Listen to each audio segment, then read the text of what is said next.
So maglilinis ako ng sibuyas ngayon. So ayan, hello mga kasari, mga katendera. Good afternoon. Good afternoon na kasi tanghali na. 12:40 na at ngayon ay Sabado, January 10. Kanina pa ako naglilinis ng sibuyas. Nakalimutan ko mag-video kanina. So ngayon ko na i-video. May nalinisan na ako. Andito. Ayan. Eto. So ngayon i-video ko muna. I-vlog ko yung sibuyas. Siya pala yung sibuyas na kinukuha ko lagi ay isang ganito reed bag or isang knit bag. Medyo nagmura ngayon yung sibuyas. Pero yung sibuyas ngayon ay ganito yung kinuha ko na klase. Ayan, may mga ano yung tawag, tangkay-tangkay. Ito yung kinuha ko kasi mas matibay yung ganito kaysa sa ibang klase ng sibuyas. Kaysa sa Soton, India, or yung pula na sibuyas. Hindi siya ganun kaganda ngayon yung mga klase ng sibuyas. Ito na lang yung pinili ko. Kasi maganda talaga yung ganitong klase. Matibay talaga to. Ayan, mga ganito siya. Buti na lang ngayon medyo malaki. Kasi yung una kong kinuha medyo maliliit. Kaya lang, eto matrabaho lang kasi gugupitin mo pa itong mga pinakatangkay niya. So, ito, tinimbang ko nung mayroon pang tangkay. Malapit siya sa 9 kilos. Hindi siya sakto na 9. Sabi nila kasi 10 kilos ang sabi nila. Pero hindi naman siya umabot ng 10 kilos. Nasa 9 lang. Nasa 9 lang yata yun. Pero, gupitin ko pa siya, lilinisan ko pa, tapos titimbangin ko ulit para makwenta ko kung magkano yung magiging puhunan ko. May bumili na kahapon, 1/4 lang, hindi ko pa to binobawasan kasi meron pa naman kaming natitira doon na yung una namin na sibuyas, ganito rin siya, kaya lang maliit na yun at konti na lang. Mas mahal yung sibuyas namin kasi nung December pa yun. Eto, kahapon, ang bili ko nito ng isang sako ay 1.6. 1.6 yata yun, 1.6. Yung iba medyo mas mura kasi may 1.2 lang, may 1.5. Kaya lang, ang iniisip ko lang yung klase ng sibuyas kasi kung yun yung bilhin ko, kaya lang medyo malambot siya at madali masira. So dito na lang ako kahit medyo mahal siya. At least lahat ng sibuyas ay maganda, walang sira. Kahit magtagal yan, hindi siya nasisira talaga pag ganitong klase ng sibuyas. So ito, titimbangin natin mamaya pag nalinis ko na lahat. Ilagay ko lang muna dito sa karton yung mga nagupit ko na. Ito, may mga nagupit na ako. Ayan. Lalagay ko lang muna dito kasi titimbangin ko yan. Yung box na nilagyan ko, nasa 4.50 kilogram. Kalahati, halos kalahati na siya.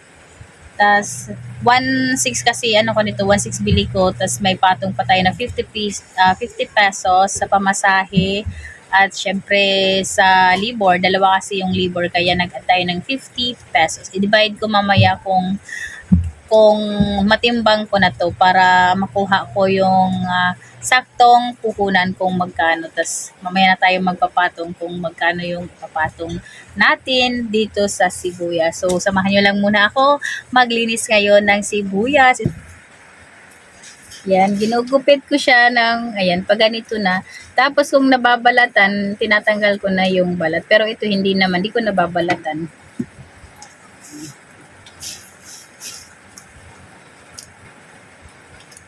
Yan. Ganito na siya.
Ay, so last! O, diba? Bilis! O, last. Sana lang matatapos na rin tayo maggupit-gupit ng mga sibuyas. Last na, kasi nahabol ko rin yung oras kasi andyan na yung bangka. Dadating na yung mga pinangumpra ko ngayon, kanina, yung kanina.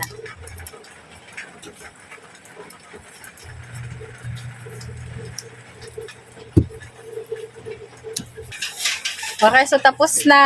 Ayan. Ang dami kong ang daming mga tangkay. Tapon muna natin. Tapos ngayon titimbangin ko na yung nagupit ko na ng mga sibuyas kung magkano, kung ilan yung timbang niya. Para makita ko kung magkano yung puhunan ko. Okay. Yan, tapon-tapon. So, ito na, mabigat. Ito na yung nalinisan ko na mga sibuyas. Titimbangin na natin kung ilan yung nalinisan ko. Wait, ito yung timbangan namin eh. Nandiyan si Mimi. Timbangin natin dito. Itong nilagyan ko ay nasa kalahating kilo na siya. Itimbangin natin. Against the light lang ako. Yan. Ay, ano pala yun? So, kanina pala, nung hindi pa linis, lampas pala ng 9 kilos yun. Kala ko, malapit sa 9 kilos lang. Yung pala, malapit siya sa 10 kilos. Tama nga yung sinabi. Kaya lang, hindi sakto na 10 kilos. So, ito na siya. So, ang kanyang timbang ngayon ay 9.480. So, 9 kilos yung linis kasi itong box na to ay 450 grams lang siya. Ito kasi, ang timbang kasi is 9.480 grams. So yung lilinis ay 9 kilos. So, yung bili ko ng sibuyas sa 1 red bag ay 1.6 yun, 1.6. 1.6 yata yun. 1.6 ay nasa 1.6. Hindi ko kasi ma-check yung resibo kasi di pa sinend sa akin yung resibo kasi ito is galing sa pinsan ko. So, sinesend lang nila sa messenger ko yung pinakalista nila, yung resibo ko kasi hindi nila pinapadala sa akin. And hindi pa to bayad kasi kinuha ko nga lang sa kanila kasi tumawag lang ako. Basta ang sabi niya kahapon is nasa 1.6. So, try natin sa 1.6. 1.6 and nag-add ako ng 50 dahil sa isla ako so may pamasahe tayo sa bangka at saka mga libor. So, 1.650. Divide natin ng 9 kasi linis na is 9. Divide 9. So, lumalabas na yung puhunan ko ng sibuyas is 183.33. Ayan. So, round off natin, puhunan natin is nasa 184. So, 184 yung sibuyas. So, pag binenta ko siya ng 200, may 16 pesos ako bawat kilo. So, i-try natin kung pwede sa 200. 16 times 9 kasi 16 ang tubo natin kung 200 yung kilo. So, may 144 tayo sa isang sako. May 144 tayo dito. Pero, maliit lang yan sa akin yung 144 kasi hindi siya ganun, hindi siya madali maubos. So, medyo matagal, ilang araw to mauubos. Itong sibuyas natin, kaya medyo papatungan ko pa. Sa city, ang sibuyas nila doon sa pinsan ko is 200 ang kilo. So, ako, nasa isla na, makagawin ko na siyang 220 ang isang kilo. Kasi hindi naman siya mauubos kaagad. So, 220 times 9 kilos, 1980 minus 1650. Ayan, so may 330 ako. Sa tubo kung ibebenta ko siya ng 220 per kilo. Okay na yun kasi eto na lang, itong sibuyas na to, maganda siya, magandang klase. Parang isa lang yung bulok niya. Kaya lang, eto pwede ako mabulukan dito kasi ilang araw yan maubos. Matagal din naman maubos yan. Hindi naman maubos kaagad. Karamihan bumibili dito is pa isa-isa, patingi-tingi lang din. At pa 1/4, 1/4. So, kaya nag-add na ako ng 20 pa. Kaya ginawa ko ng 220 kasi sa city naman is sa 200 pag sa city ka. Pero ako kasi na sa isla, kaya nag-add na ako. So, kung 200 sa city, so nag-add tayo, ginawa ko na 220 dito sa akin. Para medyo mas may tubo tayo kasi hindi naman tayo same sa city na doon sa kanila, mabilis maubos ang isang sako. Pwede 2 araw lang ubos na sa kanila kasi madami yung mga bumibili. Dito sa kasi sa amin ay matagal maubos kaya ginawa ko siyang 220. At gumagaan din kasi itong sibuyas na to eh. Mga sibuyas gumagaan yan. Nagre-resiko pa yan sa timbang. Kasi minsan sinasabi nila na 10 kilos pero pag tinimbang mo hindi na umaabot ng 10 kilos. Kaya nagre-resiko. Same lang yan sa mga luya. Mabilis yung mga resiko sa mga repolyo yan. Mabilis yung mga pagresiko ng timbang dyan. Kaya 220 yung presyo ko ng sibuyas dito sa amin, sa isla. Pero pag sa city ka, 200 yung price ng sibuyas nila. So, medyo mas nagmura yung sibuyas ngayon na compare sa nung December kasi ang taas ng presyo ng sibuyas nung December. Umabot yan ng 300 plus. Basta nakapagbenta ako dito dati, nasa 360 yata, 350, mga ganun. Tapos, nung mga naglabasan na yung mga ibang sibuyas, Soton, India, at yung ganito, medyo bumaba na siya. Tapos ngayon, January na, medyo bumaba na yung presyo ng sibuyas. So, 20 na lang dito sa akin yung benta ko. So, ayan, tanggalin ko na muna to dito. Lagay ko na muna. Okay. Ayan. So, hindi ko pa to i-display kasi meron pa naman akong sibuyas na naka-display doon. Kailangan maubos muna yun kasi yun mahal. Kasi yun mahal yung puhunan. So, kailangan ipaubos ko muna yung nandun. Kunti na lang naman yun. Hindi ko alam kung aabot pa ng kilo yun. Tapos, pag naubos na yun, ito na yung i-display natin, yung bago. Itong mas mura na sibuyas. Kasi mag-iiba kasi yung presyo kung i-display ko. Kung i-display ko kasi ito ngayon, so, iba yung presyo dito. Doon kasi mahal pa kasi yun ay 280. Patas dito, 220 na. So, hindi na mabibili yung dati ko. Kaya papaubos ko muna yung dati kong mga sibuyas para eto na yung next na i-display ko yung bagong sibuyas natin. Ayan, so hindi ko na muna ito di-display, hindi ko na ipapakita sa inyo yung aking displayhan ng sibuyas doon kasi hindi ako magdi-display ngayon. Pag may bumili kasi dito na na gusto nila ng mas malaki, pwede ko sila bigyan dito. Yung mga bumibili ng 1/4. Pero yung mga patingi-tingi, dun ko lang sila bebentahan sa luma para maubos yung luma kasi mas mahal yun. So, ayan.